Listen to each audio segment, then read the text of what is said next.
ঘরে বসে থাকা যায় না।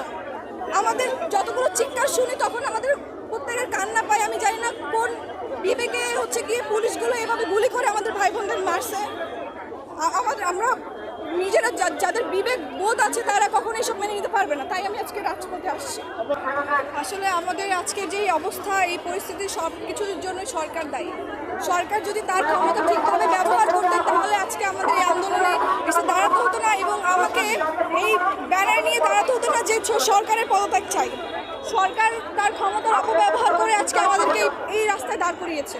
তো এই জন্য আমি সরকার পদত্যাগ চাই। আর যত আমাদের ভাই বোনরা মারা গিয়েছে সব কিছু তার নির্দেশেই হয়েছে। তার একটা ন্যায্য দাবি করেছিল, সেই ন্যায্য দাবি যদি সে সঠিক সময় পালন করতো বা সেটা মেনে নিত তাহলে আজকে আমাদের এই ভাই বোনরা মারা যেত না, আজকে আমাদের এই রাস্তায় মিছিলে দাঁড়াতে হতো না এবং আমাকেও এই কথাটা বলতে হতো না। সরকার তার ক্ষমতা